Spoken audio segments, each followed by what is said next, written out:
Hey, what's up, everyone? I'm here with something a little out of the ordinary today. I was going through my currency collection. Not really much to speak of, just kind of a lot of basic stuff and, some low priced items, things I pulled out of circulation. But anyway, to make a long story short, I used to do a lot of bill searches where I go to the bank, I get maybe $100 of ones, look through them. Sometimes I find, like, an occasional binary note or some star notes, things like that.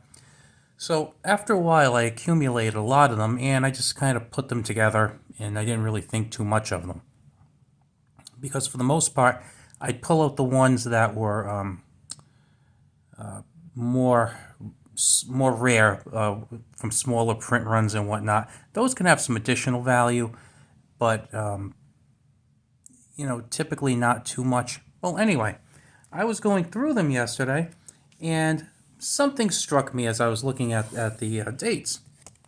I'm not sure if you know about this or not, because I believe this came to light a while after it happened, but as you can see here, this is a 2013 $1 Federal Reserve note. And as you can see, it is a star note. And as you can see, it has the B right there. So 2013 B. When I saw that, something kind of popped in my head, and I'm like, 2013 B. And the light went off, and I did a little research. Well, as you know, every single Federal Reserve note made by the United States is unique. Not only do we have different denominations, but we also have different 8-digit serial numbers along with a letter in front of them. And then on some occasions, we have the star, which denotes that there was an error at one point or another. So I did some research to see if this was amongst the run which had this particular error, which I'll tell you about in a second. And yes, it was. So I was pretty happy. So what's the error, you ask? Well, the Bureau of Printing and Engraving in 2014 was making some 2013 notes, and it's kind of the way they always do. But then later on, there was a subsequent run of star notes, and they use the same serial numbers. So if you have a serial number that's in this particular run that was made in either Washington, D.C. or Fort Worth, Texas, you have one of these star notes. So whereas typically that $1 bill you have in your wallet is just, it's the only one like it. It's the only one that's a $1 bill with that serial number and letter combination. Well, they actually made two of the same note, one in Washington and one at the Fort Worth printing facility. So that got me thinking, and I kind of looked through and I found a bunch more. I was pretty excited about it. Now, this isn't a big, huge deal. I'm not going to retire off it. It's kind of just that I'm a coin currency nerd, so I kind of get excited about this kind of stuff. I looked on eBay, and typically these are going for about $25 to $50 each, which is pretty good because I probably paid $1 for it. So, it's pretty good. And just one thing I do want to show here. If you look right there, basically, that has my eyesight stinks, but I think it's like 79C, then another number.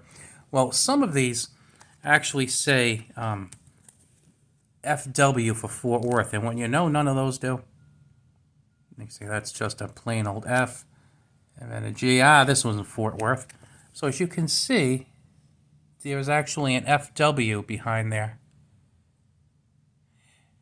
Before the D, which shows that it was made in Fort Worth.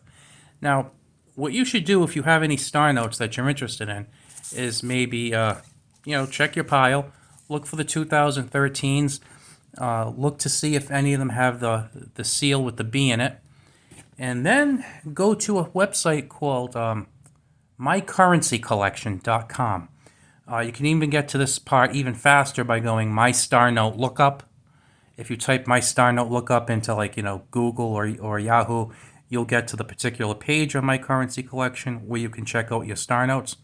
And basically what you need there is the denomination, $1, the year, 2013, the entire serial number with the letter, the 8 digits and the star. Don't forget the star. And then what happens is, if you've ever done this, I've done it a million times. Okay, maybe only like 4,000, but I've done it a lot. And usually it'll just tell you if your note is a common note, a rare note. Well, this time when you put one that's a duplicate, a little like box pops up and it said, "Where was your note made?" And it asks you if it's made in Washington or Fort Worth. So I was a proud graduate of public school, so I know that the FW stands for Fort Worth. And basically anything else stands for Washington.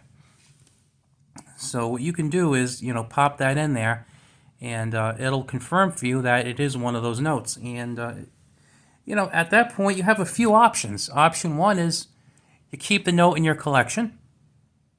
It's a pretty cool thing. I mean, it's a big mess up. Second option you have is you can sell it and maybe pocket $25 to $50, depending on the condition. Most of these are not in very good condition. You can tell they've made the rounds pretty well before I got my hands on them. I do have a couple that aren't too bad. Like this one's not too bad. It's a decent looking note, but I mean, it's not something I'd send out for grading. This one isn't bad at all, but again, it's not something you want to, this isn't going to get like a 60 something grade. So, they're just kind of cool things for the collection. Option three, you can turn yourself into kind of a bit of a detective looking for the matching serial numbers. I read an article that said that a couple of pairs sold for like, one sold for $7,000 and one sold for $9,000, which is cool considering it probably cost the person like $1 each. The thing that I read that I did not agree with, though, is it said that if you have both of these builds, it's considered a print error. And having this print error having both of them shows that there was this print error because they have the same exact serial numbers. And you can then, put them together and maybe get them graded and make a lot of money off it. But it said if you only have one, it's not considered a print error, which is kind of crazy because we know that they made a duplicate run of star notes. So we know that they're out there. We know that they were made. The very fact that they were made really kind of tells you that it's a print error. So maybe it's just kind of semantics there, but it just kind of bugged me. It's like, no, it's a print error. If you're supposed to make one of something and you make two, it's an error. You were printing them, print error. That's the way I look at it. But just wanted to bring this to your attention because I used to do a lot of star note hunting. I guess maybe in like 2014, 15, 16. And I never heard about these duplicate notes until maybe 2020 or 21. So I'm thinking that maybe it took a couple years for people to figure out that they made a boo-boo. So when I was getting these star notes, I didn't know what they were. They're just regular star notes. I don't even think people knew anything about them at the point, probably not for a couple of years later. And, I think people were just kind of thinking, oh, it's just another star note, which kind of backs up another point. Sometimes people will say, it's just a star note, don't keep it. Well, if it's a $1 star note, I always keep it. A $100 star note, I check those out to see if they're rare. If it's a rare star note, like, let's say it has a really short print run, which I have never found one with a really short print run, I would keep it in that case. But usually the ones I have are really, really common. And, basically that $100 star note may be worth like $105. It's really not worth tying up a $100 note for like $5 a profit. Then you go sell it on eBay, and after your fees and everything and your shipping and everything, you get like $90 for it. I don't want to sell my $100 bill for $90. But I wouldn't mind selling my $1 bill for $50. So that's just something I wanted to bring out here. Show you what I found. I was pretty excited about it. Again, I'm a freaking currency nerd and coin geek, so I wanted to bring it up to you. I hope you're having a good one. I'll talk to you later.